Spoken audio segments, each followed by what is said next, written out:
Hello दोस्तों, नमस्कार। Fundamentals for investment इस चैनल में मैं आप सभी लोगों का दिल से बहुत बहुत स्वागत करता हूं। तो चलिए इस वीडियो को भी शुरू कर लेते हैं। तो जैसे कि दोस्तों, अगर हम निफ्टी की बात करें तो फिलहाल 1.02% की तेजी दिखा रहा है। हाँ दोस्तों, ये बात सच है कि अगर मैं शॉर्ट टर्म की बात करूँ तो थोड़ा बहुत दिक्कत देता हुआ नजर में आ जाता है, पर हमेशा लॉन्ग टर्म की अगर मैं बात करूँ तो दोस्तों 6 महीने में 11.91% की रिटर्न, एक साल में 24% की रिटर्न, 5 साल में 119% की रिटर्न आप लोग देख सकते हो। मतलब लॉन्ग टर्म में हमेशा हमेशा आपको मार्केट मुनाफा देती रहेगी, ये हम लोग एज्यूम कर सकते हैं। तो पहले मैं आप लोगों को एक क्लियर कट डिस्क्लेमर देना चाहूंगा दोस्तों कि इस वीडियो में मैं जो भी स्टॉक्स बताने वाला हूं वो मैं आप लोगों को बाय होल्ड या फिर सेल करने के लिए नहीं बोल रहा। सिर्फ और सिर्फ स्टडी पर्पसेस के लिए मैं आप लोगों के सामने ये सारे स्टॉक्स ला रहा हूं। आप लोग खुद से भी स्टडी कीजिएगा और कमेंट सेक्शन में जरूर बताइएगा कि आप लोगों को क्या लगता है। तो दोस्तों, आज का हमारा जो पहला स्टॉक है वो है एशियन पेंट्स। जैसे कि आप लोग देख सकते हो कि फिलहाल 1.10% की गिरावट नजर में आ रहा है। अगर मैं एक महीने की बात करूं तो 2.81% की रिटर्न, 6 महीने में 1.18% की रिटर्न, और अगर मैं 5 साल की बात करूं तो नियर अबाउट 90% की रिटर्न देखने को मिल रहा है। मतलब अपने एस्टिमेट के हिसाब से ठीक ठाक चल रही है। अगर मैं आप लोगों को एक बात बताऊं कि आप लोग 1,00,000 करोड़ की कंपनी, 2.85 लाख करोड़ की कंपनी से क्या ही एक्सपेक्ट करते हो कि वो 1000% का 2000% का रिटर्न देगा? ऐसा कभी नहीं होता दोस्तों। हमेशा एक लार्ज कैप कंपनी से ऑन एन एवरेज 5 साल में 100% की रिटर्न एक्सपेक्ट करके चल सकते हो। ऐसा नहीं है कि 100% की रिटर्न देगा ही देगा। आप लोग यहाँ पर देख सकते हो कि 90% का रिटर्न दिया। मतलब अपने एस्टिमेट को बीट करता हुआ नजर में नहीं आ रहा। फिलहाल तो 90% का रिटर्न देता हुआ नजर में आ रहा है। तो चलिए बढ़ते हैं एशियन पेंट्स की। तो जैसे कि आप लोग यहाँ पर देख सकते हो कि एशियन पेंट्स अपने सेक्टर में नंबर 1 पोजीशन होल्ड करता हुआ नजर में आ रहा है। यहाँ पर मैं आप लोगों को लिए मार्क कर देता हूँ। उसके बाद बर्जर पेंट्स, कांसाई, एक्सो नोबेल, इंडिगो पेंट्स नजर में आ जाता है। मतलब अपने सेक्टर में नंबर 1 पोजीशन कैप्चर करता हुआ नजर में आ जाता है। अगर मैं मार्केट कैप की बात करूं तो नियर अबाउट 2,84,000 करोड़ की मार्केट कैप है। उसके बाद बर्जर पेंट्स की अगर मैं बात करूं तो 60,000 करोड़ की मार्केट कैप के साथ नजर में आ जाते हैं। मतलब जो कॉम्पिटिटर्स है दोस्तों वो बहुत ज्यादा पीछे है, एशियन पेंट्स के आसपास भी नहीं आता है, ये हम लोग कह सकते हैं। नेक्स्ट दोस्तों चलिए बढ़ते हैं प्रॉफिट एंड लॉस स्टेटमेंट की तरफ। यहाँ पर आप लोग देख सकते हो कि एक जमाने में कंपनी का ईपीएस 12.71 रुपीज का था। फिलहाल तो 52 मतलब 50 फिलहाल तो 52.96 का ईपीएस नजर में आ रहा है।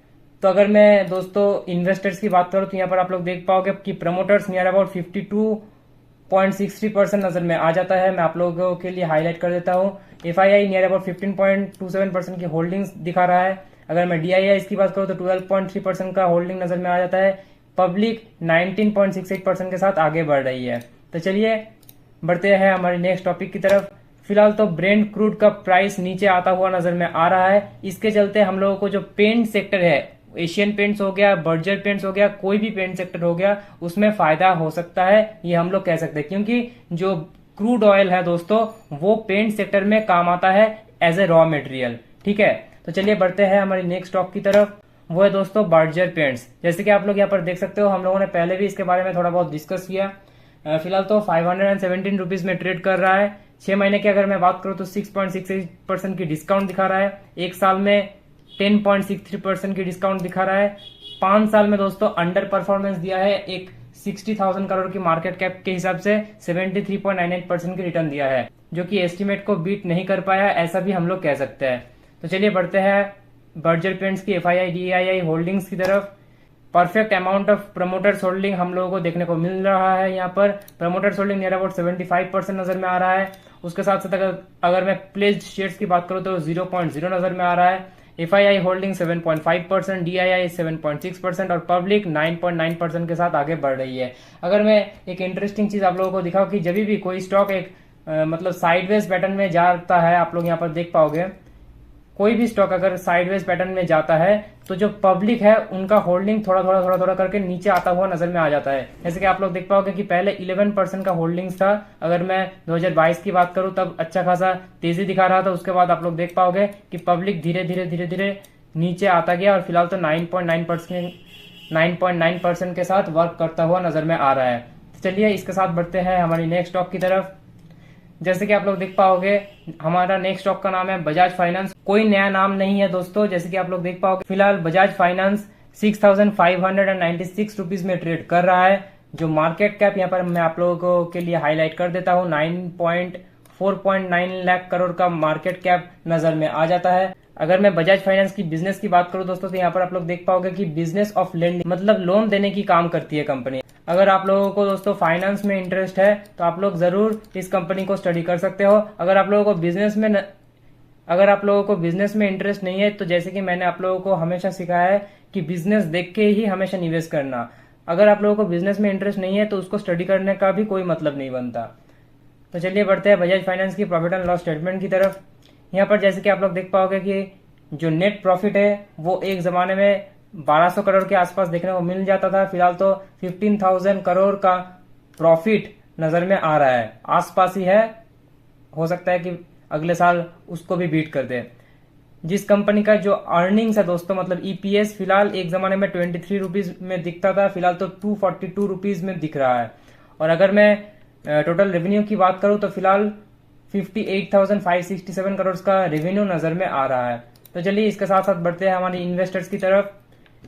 बजाज फाइनेंस का जो प्रमोटर्स है दोस्तों वो नियर अबाउट 54.70 के साथ वर्क करता हुआ नजर में आ रहा है। अगर मैं एफआईआई और डीआईआई की डेटा की बात करूं तो नियर अबाउट 21.08 का एफआईआई होल्डिंग्स है और डीआईआई 14.23% का है। और अगर मैं पब्लिक की बात करूं दोस्तों तो नियर अबाउट 9.83% का होल्डिंग नजर में आ रहा है। तो चलिए बढ़ते हैं हमारी नेक्स्ट स्टॉक की तरफ, वह दोस्तों टाइटन कंपनी लिमिटेड। आप लोगों को पता ही होगा टाइटन कंपनी क्या काम करती है, ज्वेलरी सेगमेंट में है, उसके साथ साथ हमारे जो वॉचेस होते हैं उस सेगमेंट में भी ये कंपनी काम करती है। अगर मैं सेगमेंट की बात करूं तो यहाँ पर आप लोग देख पाओगे कि इस सेगमेंट में टाइटन मतलब ज्वेलरी सेगमेंट में टाइटन सबसे टॉप नजर में आ रहा है। उसके साथ साथ चलिए बढ़ते हैं टाइटन की मार्केट कैप की तरफ। मैं आप लोगों के लिए हाईलाइट कर देता हूं, यहाँ पर 2.94 लाख करोड़ का मार्केट कैप नजर में आ जाता है। ये भी दोस्तों एक लार्ज कैप कैटेगरी के स्टॉक है, तो इससे भी ज्यादा कुछ उम्मीद मत रखना, हमेशा 5 साल में डबल के हिसाब से ही देखना है इसको। तो अगर मैं 5 साल की चार्ट ओपन करूं तो यहाँ पर आप लोग देख पाओगे कि 211% की रिटर्न है दोस्तों, मतलब अपने एस्टिमेट के तो बहुत आगे इसने बीट कर लिया और उससे भी आगे बढ़ता हुआ नजर में आ रहा है। अगर मैं शॉर्ट टर्म की बात करूं तो दोस्तों तो ये कंपनी बहुत ही मतलब रेयर होता है कि नीचे आता हुआ नजर में आ जाता है। फिलहाल तो अगर मैं 6 महीने की चार्ट ओपन कर लिया हूं, यहाँ पर आप लोग देख पाओगे कि 7.46% का डिस्काउंट टाइटन कंपनी लिमिटेड दिखा रहा है। तो चलिए बढ़ते हैं हमारी नेक्स्ट टॉपिक की तरफ। यहाँ पर आप लोग देख पाओगे अगर मैं प्रॉफिट एंड लॉस को ओपन कर लूं तो ये कंपनी का प्रॉफिट इस साल में नियर अबाउट 3,496 करोड़ का दिखा रहा है, जो कि पिछले साल 3,274 करोड़ का था। मतलब ईयर ऑन ईयर बेसिस एक अच्छा खासा जंप नजर में आ रहा है।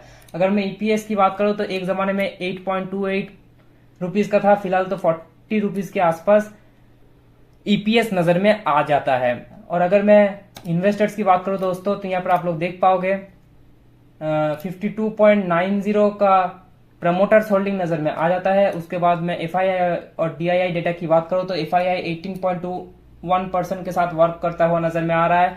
डीआईआई नियर अबाउट 10.68% का होल्डिंग्स दिखा रहा है। और मैं पब्लिक की बात करूं दोस्तों तो नियर अबाउट 17.94% का पब्लिक होल्डिंग्स दिखा रहा है। तो दोस्तों आप लोगों को ये वीडियो कैसा लगा जरूर कमेंट करके बताइएगा। अगर इन्फॉर्मेटिव लगा तो सब्सक्राइब करना बिल्कुल भी मत भूलिएगा। तो चलिए दोस्तों इस वीडियो को यहीं पर खत्म करते हैं, मिलते हैं नेक्स्ट वीडियो में, तब तक के लिए बाय बाय।